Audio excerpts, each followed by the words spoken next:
Туғандар, daha bir жолу. Ассаламу алейкум, кутманды кушуа кетиңиздер туғандар. Буйруса, эртең бир жакшы бир жаңылык болот деп ишениңиздер. Эртең буйруса 7 март күнгө карата дүйшөмбү 2025 жыл туғандар апреле.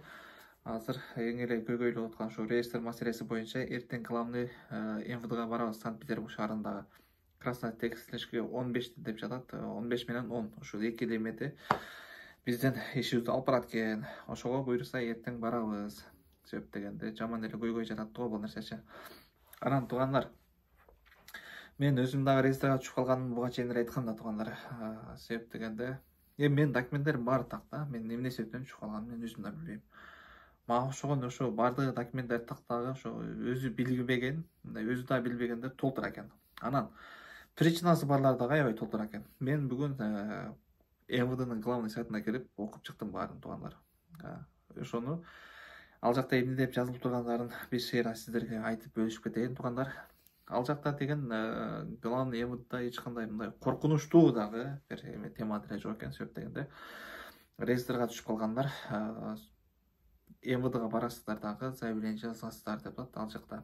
Анан эмне бир причиналар менен түшүп калат деген суроо жаралып турган болсо тугандар, ал жерде деген айтылып атат эме деп регистрацияңыздар базада жок болуп калган болсо, хостелге коюлган болсо, бул реестр деген 2 саат эмес, 2 сааттан 4 саатка чейинки аралыкта обновление болуп турат экен. Бул МВДнын главный сайтындагы жазылган сөздөр.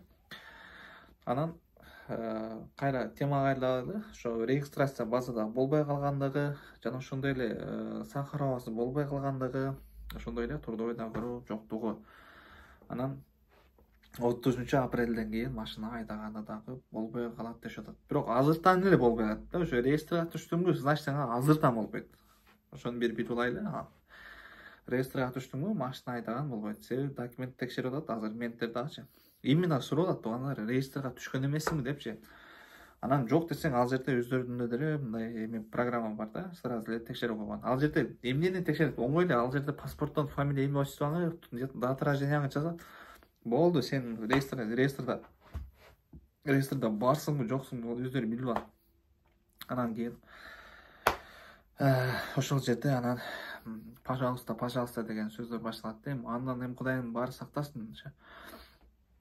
Ошондой болуп атат. Анан эми эртеңки күнү буйруса барабыз дагы толугураак маалыматты алып келебиз. Анан баягы акчага чыгарабыз деген бир тугандар дагы чыгып аткан экен эле бул Санкт-Петербургда. Анан Москвада дагы ошондойдор бар атат. Анан негизи эле мен эми юристтердин дагы эме кылдык. Таша юристтер айтып атат, биз эч кандай жардам бере албайбыз деп атат тугандар. Ошону эске алыңыздар, эч кандай жардам бере албайбыз. Эси документи чындыгында начар болсо эч ким эч кандай жардам бере албайт да тугандар. Ошону мындай өзүбүз деле мындай түшүнөйлү. Документтерибизди өзүбүз тактайлы тугандар. Жакында эле келгендер регистрацияңыздарды даярдаңыздар, жүрө бербеңиздер. Сахарова барып келип эптеп бир жерге официальный иштеп трудовой договор алыңыздар. Ошого чейин дагы түшүп калсаңыздар дагы ишке албайт экен тугандар. Мен азыр бир туган инемди ишке албай койду чындыгында. Яндекске Едага барып справка то есть эме трудовой договор алайлы деп барсак, кечирип кой деди, 1 айдан кел деди. Ошондой болуп атат тугандар. Так что бул нерсеге мындай серьезныраак карайлы. Бирок анан серьезныраак караганда деле мындай өтө коркунучтуу нерсе жок. Анан эртең дагы буйруса жаңылыктарды айтамын. Ушул акчага чыгарабыз дегендерге баягы кайрылып атып эле анан башка өтүп кеттим ошо. Ошол акчага чыгарабыз деген бир тугандарга мен лично өзүм бүгүн чалдым да. Албай коюшту да. Эмнеге албады билбейм. Может бош эместер эле. Кайра чалса болот деп чалбашты. Анан мен дагы кайра эле чалгым келбеди. 3-4 жолу чалдым албаны. Анан 27 миң дейт да, 27 миң эми ошентип сулуктар угулат да. 27 миңге кантип чыгарсын элдер. Себеп дегенде өзү кыйналып ошо эмесин Сахаровасын даярдатса, Сахаровасы деле ал 10 миңден ылдый бүтпөйт экен. Регистрацияң балекетин коргор 10 миңден жогору болуп атса, анан ага 27 миң каяктан табат өзү? Зорго Сахаровасын эптеп атса. Мен просто чалып туруп бүгүн эме дейин дегем да, мындай реальный чыгара аласыңарбы? Давайте анда жолугалы дагы мен видеого тартайын сиздерди. Если чындап чыгара алсаңыздар, мен сизди видеого тартайын дагы, эл көрсүн. Анан кто хочет, пусть сиз менен сизге мындай кайрылып ошол маселесин чече берсин депчи.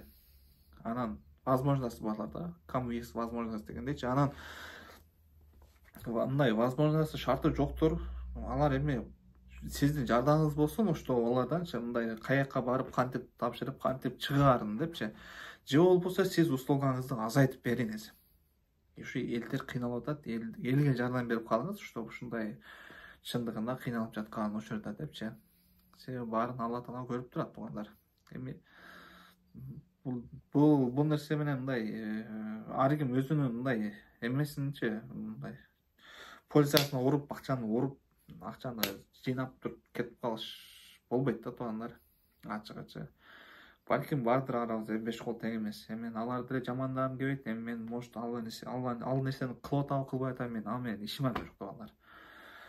Ошого андан көрөк ал нерседен өзүңүздөр улак болуңуздар. Эми тандоо сиздерге туугандар. Биз эч кандай кийлигише албайбыз. Мен койгондо, мен 27 000 акчаны берип айдан чыкпаган эмесмин. Себеп дегенде мен бага документтерим баардыгы так болуп турса, мен өзүм деле барып чыгарганы эмем бар да. Мүмкүнчүлүгүм бар. Любойуңуздарга да бар туугандар. Если сиздердин документиңиздер начарбы, сиз хоть 100 000 берсеңиз да чыгара албайсыз. Ол бир эле айтып коеюн. Ол обновление болуп турат экен туугандар. Сиздерди эптеп ошол жерден чыгарып туруп, мынакей тууганым деп туруп, баягы реестрдин эмесинен обновление боло электен мурда бир көрсөтүп коет. Сиздер реестрде жоксузбу? Ошол бойдон сиз текшербейсиз, деп жүрө бересиз.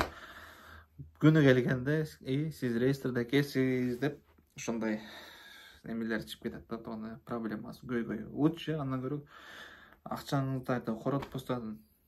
Мен эми реалий нерсени айтып атам. Себеп дегенде 2 адам бир үй бүлөдөн 2 адам болмосо 54 000 алып өтө чоң сумма.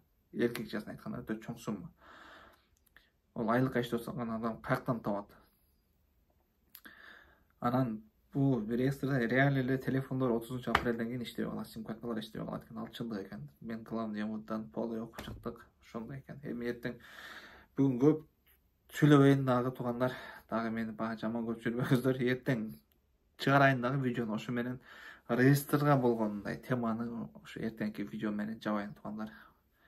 Так что эртеңки видеону күтүңүздөр. Баарыңыздарга ассаламу алейкум.